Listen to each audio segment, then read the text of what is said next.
Snow crunches under bare, frozen feet. A bitter wind cuts through the barbed wire, whipping against faces already pale with hunger and fear. Shouts pierce the silence, SS guards barking orders, boots striking concrete, dogs lunging at prisoners who stumble in the chaos. The gates clang behind them, a metal heartbeat sealing every step. Through the haze of smoke and frost, the camera, or the mind's eye, slides across the camp. Barracks stretch in rigid rows, dark windows staring like empty eyes. From somewhere deep within, a scream echoes, piercing, raw, never-ending. A prisoner clutches his side, limping past, eyes hollow, whispering the words no one dares repeat. Block 11, no one comes out alive. In the distance, a shadow shifts against the electrified barbed wire. Prisoners freeze, hearts pounding. The stench of unwashed bodies, sweat, and smoke burns the nostrils. A low growl, metal chains dragged across stone, hints at something worse waiting beyond the gates. And then, through the chaos, brief, fleeting glimpses of Block 10.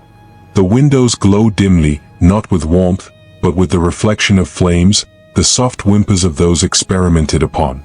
A twin child's cry cuts through, unnerving, human yet unreal. The camera turns to follow a group being herded, their faces pale and drawn, their steps uncertain. This is Auschwitz. Not as a map, not as history, but as a living, breathing nightmare. Every breath burns. Every shadow threatens.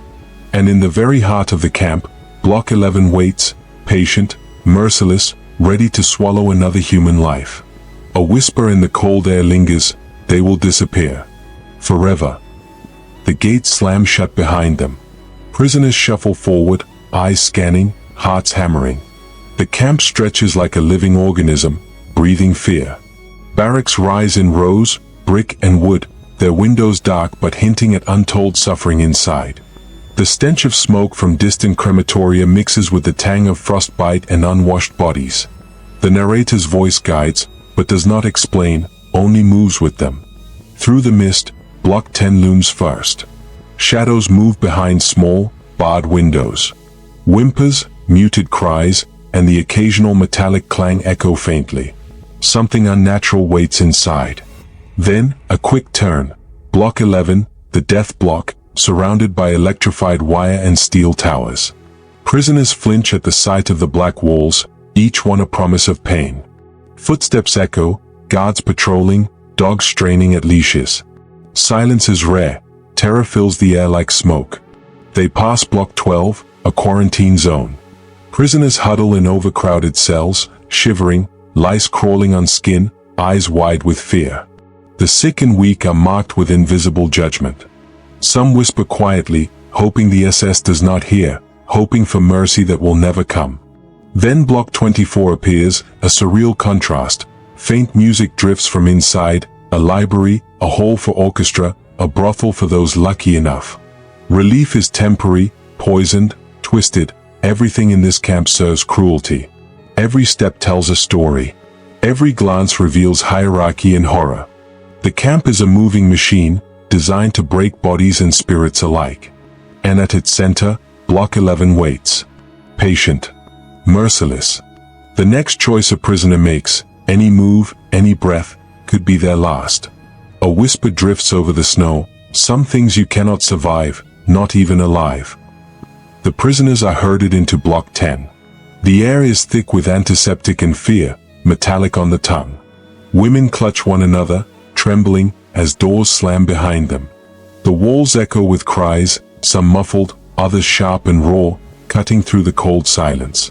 Joseph Mengele moves among them, a flicker of charm on his face, then a sudden, cruel order, enough to make hearts stop mid-beat. Twins are separated. Their small hands are pulled apart, their eyes wide and pleading. Needles, chemicals, and blood, experiments without anesthesia. The sickly tang of burned flesh, the sharp sting of chemicals in eyes, the whimper of a child forced to endure something unnatural. Every procedure is measured, documented. Names are gone, numbers remain. In the hallways of Block 11, the punishments are more immediate. A prisoner is shoved into the standing cell. The door slams. Silence is replaced by the slow, grinding sound of bones under pressure. Another is forced into the starvation cell. The air is fetid, warm with human sweat, thick with the scent of desperation. Each hour stretches into eternity. Voices break. Some scream, some sob, some stare blankly. The black wall waits outside. Guards line the courtyard. Firing squads practice their detachment as prisoners tremble, their breath visible in the icy air. A death sentence can arrive at any moment, delivered without trial, without warning. And yet, the prisoners endure. Some whisper small prayers, others steal glances at comrades, searching for hope. Every heartbeat is a gamble. Every shiver, a reminder that survival is measured in seconds, not days. They watch. They measure. They decide who will vanish first. The train screeches to a halt. Iron wheels grind over frozen tracks as doors swing open. Prisoners tumble into the biting wind, faces raw, lungs burning from cold. Women clutch children, men shield the weak, but there is no protection here, only separation. SS officers bark orders, whips crack, and dogs lunge. The air is thick with smoke, fear, and the acrid scent of burning refuse from the camp beyond. Selections begin instantly. Officers step forward, scanning faces, hands raised in arbitrary judgment. Elderly, sick, children, sentences delivered with a flick of a finger. Those deemed unfit are directed to showers, told to leave their clothes behind. Behind the doors, the gas chambers wait, silent, efficient, merciless. Others are marked for labor, stripped, tattooed with numbers on pale flesh, shaved, and marched to barracks. Every action is dehumanizing, systematic, precise. Block 12 looms ahead, a quarantine zone for the new arrivals. Overcrowded, filthy, crawling with lice and vermin, the air stinks of sweat and sickness. Prisoners huddle in narrow bunks, sharing disease as warmth. Guards patrol with wooden clubs, eyes cold, indifferent. Medical inspections are swift and brutal. Weak, malnourished, or ill, sentenced without debate. Some are dragged away, never to return. Even those chosen for labor face horrors, forced marches to work, mud clinging to emaciated bodies, frost cracking skin, the sting of exhaustion sharpening each step. Hunger gnaws, thirst burns, and hope feels fragile. Every glance carries dread, every whisper risks attention. The camp is alive, watching, judging. Every breath is calculated. Every heartbeat is a chance, every movement a test. And yet, prisoners push forward, clinging to fragile hope. A mother grips her child tightly and whispers, barely audible over barking dogs, "If we survive this, it will not be mercy, it will be by mistake." The camp hums with a rhythm of death. Smoke curls from chimneys, carrying the acrid scent of burning flesh over the frozen barracks. In Birkenau, prisoners shuffle in lines, faces hollow, eyes haunted. The gas chambers wait like silent predators, doors closed, disguised as showers. Innocent bodies are herded inside, told to undress, hang clothes on hooks, trust the lies. Zyklon B pellets drop from metal grates. Screams cut through the air, short, sharp, horrifyingly final. Minutes later, silence. Only the echo of terror remains. In the shadows, the Sonderkommando work in grim synchrony. They move corpses, extract gold teeth, shave hair, roll bodies to ovens. Each motion precise, mechanical, as if the camp has trained them to forget themselves. Sweat drips down emaciated backs. Every glance over the shoulder carries danger. Discovery means instant death. Yet they whisper, they plan, they wait. Explosives hidden in seams of clothing, smuggled piece by piece, a spark against the machine of death. October 7, 1944. Crematorium 4 shakes. A muffled blast, then fire, then chaos. Prisoners fight with makeshift weapons, swinging, striking, defying the guards for the briefest moment. Smoke stings eyes, screams ricochet off brick walls, dogs bark and growl. The revolt is short-lived, SS reinforcements crush it mercilessly. Bodies fall, fires rage, silence returns, but not completely. A destroyed crematorium, a small wound in the camp's armor, a proof that resistance is possible, even in the darkest places. And through it all, the prisoners endure, fear, pain, loss, but still they breathe, still they watch. Every shadow, every sound, every heartbeat carries the weight of the unspeakable. We are alive, but the camp will never forget us, nor will we forget it. B1I, nicknamed Mexico, is chaos incarnate. Barracks meant for 300 swell with over 1,000. Prisoners lie on bare concrete, bodies stacked like cordwood. Frost bites exposed skin, hunger gnaws bones already hollowed by malnutrition. A barrel of water for the entire block, one barrel. Washing is impossible, lice and disease spread unchecked. The musulmans shuffle through the mud, emaciated shadows of men and women, eyes vacant, voices barely a whisper. Their breaths rattle in throats, bodies trembling with exhaustion.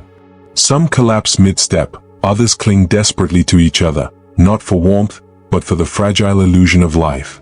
Fights break out over meager scraps of bread. Guards watch without intervention, amused or indifferent. Monowitz, the slave labor camp, is no respite. Prisoners march to the IG Farben factories, muscles screaming, lungs burning, faces streaked with frost and soot. Work is relentless, failure is fatal. Executions are immediate, punishment for weakness or delay. Bombs from Allied raids occasionally shatter the sky. Screams, smoke, and fire mingle with the smell of machine oil and human sweat. Even the factory's walls seem to crush hope. Orders arrive, evacuation. The death marches loom. Prisoners are forced to leave what little warmth and shelter they have. Some fall, left in the snow, abandoned. Others cling to survival, dragging weak comrades, eyes fixed forward, hearts numbed. And yet, life persists. Every footstep is defiance. Every shiver, every groan, a quiet rebellion. The camp pushes them to the brink, but the human spirit flickers, fragile but unextinguished. A prisoner whispers to the one beside him, voice cracking, "If we reach tomorrow, it will not be mercy, it will be a mistake they will regret." The gates fall silent. Smoke still curls from chimneys, but the air is different, thick now with emptiness, a heavy, oppressive quiet. Soviet troops enter, boots crunching over snow and rubble. Faces etched with disbelief, they stumble over piles of abandoned shoes, mountains of clothing, and heaps of human hair, tokens of lives erased, identity stripped, memories burned into ash. Survivors huddle, too weak to move, eyes wide with shock and numbness. Some moan softly, others stare at nothing. Frost clings to their clothes, biting through emaciated flesh. The smell of death lingers in every corner, smoke, decay, the sharp tang of iron and burned flesh. The camp is a graveyard, both of the dead and the living, and every step forward feels like trespassing in a world that should not exist. Crematoria stand in ruin, walls scarred with fire, ovens cold and empty, a silent monument to industrialized murder. Survivors point weakly to spots where families were torn apart, where children vanished, where screams were swallowed by bricks and smoke. The magnitude of cruelty is overwhelming, almost incomprehensible. And yet, amid the ruin, humanity flickers. Some survivors lift each other, share scraps of bread, whisper names of those they loved and lost. Every whispered story, every shared memory, defies the camp's attempt to erase them. The weight of history presses down. Auschwitz is liberated, but the ghosts remain. Moral ambiguity lingers, unanswered questions about survival, complicity, and the depths of human cruelty. The camp's legacy is not just death, it is the mark it leaves on those who lived, and the world that must remember. A final whisper drifts over the frozen grounds, "We survived, but some things can never be forgiven, nor forgotten." The camp is silent now, but the story does not end.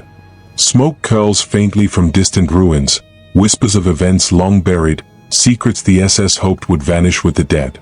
Survivors move slowly, haunted, carrying memories heavier than any burden, yet there are stories that even liberation could not erase. A distant voice murmurs over the cold wind, but the command ordered something darker, something that even the records tried to hide. Shadows stretch across the empty barracks, as if the walls themselves remember. The camera, mind's eye, follows a survivor's gaze to a distant block, doors locked, whispers echoing behind them. There is another chapter, one the world almost forgot. One final execution, one hidden atrocity, waiting to be uncovered. If you follow the footsteps of those who survived, the trail leads deeper, darker, into the machinery of cruelty that the Nazis perfected. Each revelation is a step closer to understanding, but also closer to horror that refuses to fade. The story of Auschwitz is not only in what was seen, it lingers in what was hidden. In the silence, in the shadows, in the whispers of the few who endured. And somewhere in the cold air, the wind carries a quiet promise: there is more to see, more to understand. And the survivors' voices are not done speaking yet. The next chapter waits, still untold.